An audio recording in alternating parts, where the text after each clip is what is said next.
Welcome for section 5.4, the normal approximation of the binomial distribution. So 5.3, we looked at binomial distributions and we calculated the probability of a certain number of successes and a certain number of trials for a binomial experiment. And hopefully you remember another word for a binomial experiment is a Bernoulli trial. And these are the properties of Bernoulli trials.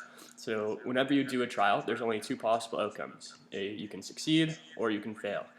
Each trial is identical that you do, okay, which means that the probability of success and failure is constant between trials. So those are the three properties to help you recognize when you have a Bernoulli trial. So what we did in the 5.3 lesson is use this formula here, where n stands for the number of trials, k stands for the number of successes, p is the probability of success, k is the number of successes, 1 minus p is the probability of failure, n minus k is the number of failures. So n choose k tells us how many ways we can choose k successes from n trials, times probability of success to number of successes, times probability of failure to number of failures. So if you want to review how this formula works, go back and watch the 5.3 lesson.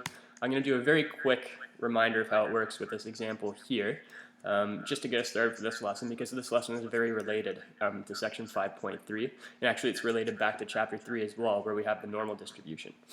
So let's quickly look at this warm-up question. What's the probability of getting exactly 30 heads if a coin is tossed 50 times? So n is our number of trials. We have 50 trials. What's the probability of flipping heads 30 times? So in this case, flipping heads is considered our success. So what's the probability of having 30 successes in 50 trials? So if we want the probability of having 30 successes, we need to do 50 choose 30 to figure out how many ways can I choose 30 of my 50 flips to be the ones that are successful, times the probability of success, probability of flipping heads is 0.5, to the exponent of the number of successes, times the probability of failure, the probability of not flipping heads is also 0.5, to the exponent of the number of failures. If I were to evaluate this, we can do that all in one step. I've done it off to the side here. We would actually get 4.2%, roughly. So there's roughly a 4.2% chance that you flip exactly 30 heads in 50 trials. Also, you should remember we learned how to calculate expected value for Bernoulli trials as well. So if we have a binomial experiment, expected value is a lot easier formula than what we did in the past when we didn't have a binomial experiment. All you have to do to calculate the expected number of heads that you would flip in 50 trials is just do the number of trials times the probability of success, which is 0.5, and we get an answer that makes sense. We would expect to flip 25 heads in 50 flips. Okay, let's see what happens if this question changes slightly from exactly 30 heads to a range of successes that we want to have, and how it's going to become more difficult to calculate this probability. So here's what the question could ask. What if the question asks, find the probability of tossing between 20 and 30 heads, inclusive, meaning including 20 and 30, and 50 tosses of a coin. So what's the probability that you get 20, or 21, or 22, or 23, all the way up to 30? So if we wanted to do that using this formula, we would have to use that formula 11 times. We'd have to calculate the probability of 20. Then we would have to calculate the probability of 21, the probability of 22, the probability of 23, all the way up to the probability of 30, and add them all together. We would have to do 11 calculations. That's going to take a very long time. We'd have to use this formula 11 times, add them all up. Okay, so we want to be more efficient than that. There is an easier way that will give us an approximate answer. Now, this way would give us the exact answer to the problem, but there's another faster way that will get us an approximate answer to the problem, and it's going to involve the normal distribution. Like, let's say we looked at the probability distribution of the experiment where we toss a coin 50 times, and the probability distribution shows the number of successes that we're going to have. Notice at 25, there's the highest bar, that's our expected value. And then the probabilities decrease as we go to the left and to the right. It forms a mound-shaped distribution, which actually fits very closely to the normal distribution, which we looked at in chapter 3. And we know from chapter 3, we can find the area under this curve using Z-scores or the NormalCDF function on our calculator. So we're going to be able to use that again to calculate the probability of a range of successes. So hopefully you remember the normal distribution. If you know the mean and standard deviation of any normal shaped graph, you can convert it to the standard normal distribution by calculating Z-scores. Remember, these are Z-scores on the bottom of our graph here.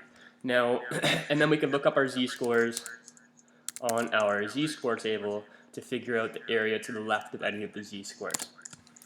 Now, we don't have to use Z-scores. Hopefully you remember, we also learned about the NormalCDF function on the calculator, where if you input your left boundary, your right boundary, and then the mean and standard deviation of your data set, your calculator will calculate the area between your left and right boundary for you. So we're going to run into a couple problems here, mainly because if you notice, this distribution is a discrete probability distribution. There are spaces between the bars. Why are there spaces? Well, because we can, when we were doing this experiment, we could flip 25 heads or 26, but we can't flip anything in between. Now this is going to create a problem because in chapter 3, when we used Z-scores and the NormalCDF function for area under the normal curve, it was assuming we had a continuous distribution where there were no spaces between the bars. So you'll see how we're going to fix that in a minute. So that's going to create a problem for our boundaries because we actually have discrete data, but Z-scores and NormalCDF think that we have continuous values. And also we're going to need to know how to now calculate the mean and standard deviation of a binomial experiment. Here's how we're going to tackle the first, or the easier of the two problems, I suppose. To get the mean and standard deviation for a binomial experiment, okay, mean is just n times p, it's the same as the expected value. Standard deviation is just the square root of npq, where q is the probability of failure. We can get that by just doing 1 minus p. So for our experiment, let's practice calculating the mean and standard deviation. So we'd have, if we were going to use NormalCDF, we would have 2 of our 4 inputs if we can get the mean and standard deviation. Okay, so the mean number of heads in 50 tosses, well, it's the same as the expected value. It's just n times p. So it's just 50 times 0.5. So it's 25. So the mean number of heads is 25. That's the mean number of successes. Standard deviation, a little trickier to calculate. The square root of the number of trials times the probability of success times the probability of failure. And if we calculate that, let me just bring my calculator here, we need to do 50 times 0.5 times 0.5, and then don't forget to square root that answer. So we get 3.5, roughly. We'll use 3.5. So there's our mean. There's our standard deviation.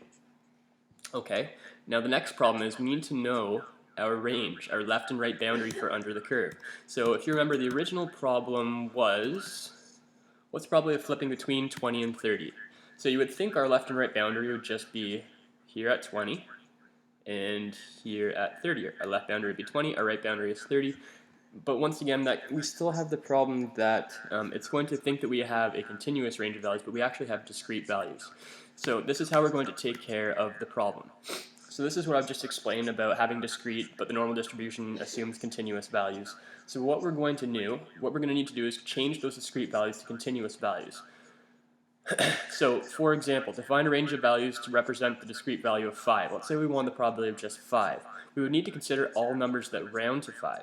So we would need to consider all numbers between 4.5 and 5.5. So if we want the probability of 5, we would want the values of x between 4.5 and 5.5. So let's take a look at this example here. Let's practice doing that. So let's say we want the probability that x is equal to 2. Now what we've done here is we've taken a binomial distribution and made it look continuous by putting the bars together. And then we're going to see how we're going to have to calculate the probability of 2. So now that the bars are together, we want this whole bar of 2. You'll notice how this probability distribution closely follows the normal curve. If we want the probability of 2, we're going to want the whole bar of 2. So between here and here. So we're actually going to want between 1.5 and 2.5, because everything between 1.5 and 2.5 will round to 2. So we actually want the probability that x is between 1.5 and 2.5. So what we've done here is we've taken our discrete values, or discrete value, and changed it to a continuous range. So whenever we want to use the normal distribution for a discrete experiment, so for example our binomial experiment, we're going to have to change discrete values to continuous values. Let's practice it maybe 2 more times. So if we want the probability between 2 and 4, including 2 and 4, that means it could be the bar 2, 3, or 4. So this means greater than or equal to 2, less than or equal to 4. So we want to include 2 and 4, so it would be anywhere between 2 and 4. So we want from here to here. So that's actually between 1.5 and 4.5. So if we want the probability that it's between or equal to 2 and 4, when we change these discrete values to continuous values, it's actually between 1.5 and 4.5. We want the probability that's between 1.5 and 4.5. So we've taken, once again, we've taken our discrete and changed them to a continuous range. Let's practice one more time. I'll do this one quicker. Let's say we want greater than 3. So this, not including 3, it's greater than 3. So we don't want to include this 3 bar. We want everything greater than 3. So I'll shade in the area this time. We want this whole area to the right of 3. I probably should have shaded in the areas on the other ones too, just to show you what we're actually finding when we use NormalCDF or Z-scores. We're finding the area under the curve. Like, so for this one, we're actually finding the area between 1.5 and 4.5. And if we can find the area between the two under the curve, that area, because this is a distribution of probabilities, the area between those two x values will tell us the probability between those values. So on this one, I would have shaded just between here. Okay. So on this last one we're doing, we want greater than 3, so we want from 3.5 all the way, and hopefully you remember when we have a normal distribution, it goes all the way to infinity, and on our calculator we use E99 to input a very large number that we use as a substitute for infinity. So we want between 3.5 and infinity. So we could write this in one of two ways. So we could write the probability of x being greater than, not equal to, just x being greater than 3. We could write that as the probability that x is greater than 3.5. So we took our discrete and we changed to continuous. Or we could have written it as we want x to be between 3.5 and infinity. If we write it this way, it helps you see when we use the NormalCDF function, this is going to be our left bound, this is going to be our right bound. Either way is acceptable how you write that. Okay, let's skip that one. Let's just go ahead and, well, I guess I'll just talk about this quickly. What if it said greater than or equal to 3? We would want to include the bar of 3, so this would be our area. So our continuous range would be from 2.5 to infinity. Okay, let's move on and do an example very similar to the one that we started with. But instead of between 20 and 30, this time it's going to say calculate the probability she will flip tails less than 20 times. So Fran's going to toss a coin 50 times, that's our number of trials. What's the probability that she'll get tails less than 50? So here's our number of successes. We want less than 20 successes. So in this case, tails, we'll consider tails our success. Okay, so flipping tails is success. What's the probability you're successful less than 20 times? So not including 20, we want less than 20. So if we're going to do this, we're going to need our mean and our standard deviation to start with. Now we already have those two values. We calculated those. The mean was n times p, 50 times 0.5. Our number of trials is still the same. The probability of flipping tails, our success, is 0.5. That's 25. The standard deviation, square root, number of trials. Probability of success, probability of flipping tails is 0.5. Probability of failure, probability of not flipping tails is also 0.5. And we calculated that to be 3.5. Okay, now we're also going to have to determine the continuous values, the continuous range for less than 20. And we just practiced that with those diagrams before. If we want less than 20, keep in mind this is a binomial experiment, so we're going to have a discrete probability distribution. We need to change it to a continuous distribution. So what we're going to have to do is take all values that are going to round to anything less than 20. So the probability x is less than 20 is equal to the probability that x is less than 19.5, because we don't want to include 20. So anything less than 19.5 will round to a number less than 20. So we want the probability x is less than 19.5. So we took our discrete, changed it to continuous. Now what we could do, we have two options now. Now that we have our range, we want less than 19.5, so that would be from negative infinity to 19.5. We could use NormalCDF, put in our left and right boundary, our mean and standard deviation, or we could calculate our z-scores and use our table. I'm going to do both ways for this example, but for the next example I'm only going to use the NormalCDF function. So what we could do is calculate the z-score for 19.5 using our z-score formula. We'd have our mean and standard deviation, so we can calculate it. If our x value is 19.5, we would get a z-score of negative 1.55. We would then go to our z-score table, negative 1.55, 1.50, 1, 2, 3, 4, 5, I would get 0.0606. So that means there's roughly a 6.06% chance of x being less than 19.5. So we looked up our z-score on our table, and we got 6.06, 0.0606, which means roughly a I'll round it to 6.1% chance that Fran will toss less than 20 tails in 50 attempts.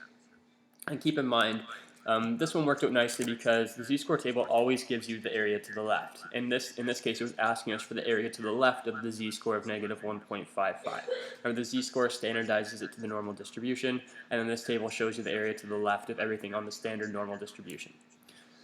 So we looked at negative 1.55, got 0.0606. That gives us the area to the left, which is what we were looking for in this case. So 6.1% chance Fran will toss less than 20 tails in 50 attempts. Now we could have done this slightly differently. Like I said, we could have used, for step 3, instead of finding the z-score, we could have just used the NormalCDF function and put our range. Since we want less than 19.5, we could have done from negative infinity to 19.5, comma the mean, comma the standard deviation. Oh, I used 3.54, so I kept an extra decimal place here when I used the NormalCDF. That's fine. And I got 6.01. So because I kept that extra decimal place, and because we didn't have to round our z-score, we'll probably get a slightly more accurate answer using it this way. But this is another way you could have done the question. So we could have done NormalCDF, left bound, right bound, mean, standard deviation. Just make sure you change your left and right bound to a continuous range, then put in your mean and standard deviation. I hope you can see that. I'll zoom in on it for you here, just so you can make sure you can see what I typed in. Hopefully it stops zooming in soon. So this is what I typed in. Okay, left bound, right bound, mean, standard deviation. And our left and right boundaries are continuous range. Either method is acceptable, z-scores or NormalCDF function. And keep in mind, there is one other way we could have done this question. If we wanted the probability of less than 20, we could have done the probability of 0, probability of 1, probability of 2, probability of 3, all the way up to the probability of 19 and add them all together, but that would have taken significantly longer.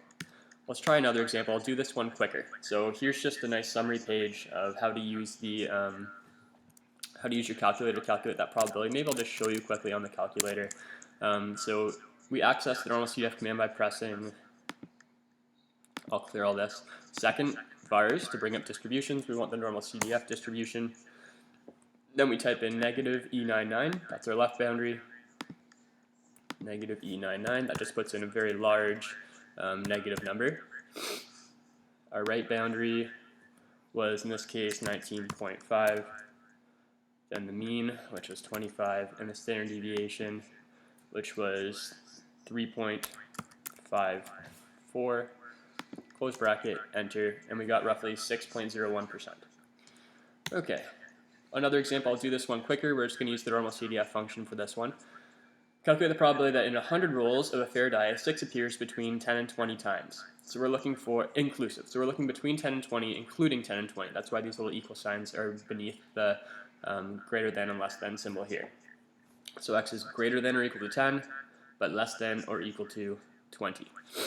So we're first going to need to, if you remember, we're going to use the NormalCDF function. We're going to need the lower and upper x value and the mean and standard deviation. So we're going to start by finding the mean and standard deviation. The reason why we're doing this, the reason why we want to use NormalCDF is because if we didn't use NormalCDF, we would have to calculate the probability of 10, the probability of 11, probability of 12. We'd have to do all 21 of those, or all 11 of those calculations and then add them together. I don't want to do that. I'm just going to find the area under the curve of the probability distribution. So we're going to need the mean first. Number of trials times probability of success. In this case, our success, being successful, means rolling a 6. So to roll a 6 in 100 trials, probability of rolling a 6 is 1 out of 6 on a standard die. So we have to do basically 100 times 1 over 6, or 100 divided by 6, and we get 16.67 if we round that. And our standard deviation, we have to do the square root of the number of trials times the probability of success. The probability of rolling a 6 is 1 over 6 times the probability of failure. The probability of not rolling a 6 is 5 over 6. I got that by doing 1 minus 1 over 6. So I have to do, on my calculator here, I have to do 100 times 1 over 6 times 5 over 6. And I need to, don't forget, you need to square root that answer. And I get 3.73 if I round that to 2 decimal places. 3.73. So I have my mean and standard deviation. All I need to do now is convert these discrete values to a continuous range. I want to do between 10 and 20, including 10 and 20, so I need to consider all values that will round to anything between 10 and 20, including 10 and 20.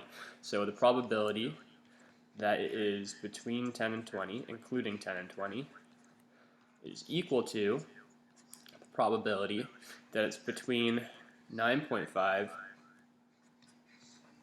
and 20.5. That changes it from our discrete values to our continuous range. So we now have our continuous range. We have our left and right boundary between 9.5 and 20.5. We can now use our TI-83 to find the area under the curve by doing, so if we want the probability, I'll write this out again, if we want the probability that it is between 10 and 20, including 10 and 20, we find the probability that it's between 9.5 and 20.5 by doing normal CDF, left boundary, which is 9.5, right boundary, which is 20.5. Our mean was 16.67, and our standard deviation was 3.73. So we can type this in, second bars, normal CDF, which is number 2, 9.5, comma 20.5, comma 16.67, comma 3.73. And then we'll get the area under the curve between 9.5 and 20.5, and we get approximately 82.0% if I round it to 1 decimal place. So about 82, I guess I'll round it to 2 decimal places, 82.05%. Therefore, the probability of rolling between 10 and 20 inclusive is about 82%. So it's a very high percentage that you roll between 10 and 26 when you roll die 100 times. So that was a lot faster than calculating all 11 probabilities, like 10, 11, 12, 13, 14, all the way to 20, and adding them together. Let's do one more example where it's a word problem. A hamburger patty producer claims that its burgers contain 400 grams of beef. It has been determined that 85% of burgers contain 400 grams or more. An inspector will only accept a shipment if at least 90% of the sample of 250 burgers contains more than 400 grams. What is the probability that a shipment is accepted? So a lot of numbers here, but notice the key part of the problem is what it's asking us to do is figure out what's the probability the shipment is accepted. Now, it's only accepted if 90%, or if at least 90% of the 250 burgers contain the 400 grams or more. So we need to figure out what is 90% of 250. So we could do, oops, sorry, I'll click over here. We need to do our 90% of 250. And we'll get 225. So I'm just going to make a note here. 90% of 250 equals 225. So what the question is really asking is what's the probability that at least 225 of the burgers contain 400 grams or more. So we're going to have to, we could calculate the probability of 225, 226, 227, 220, all the way up to 250. Because that's how many burgers are being shipped, and then add them all together.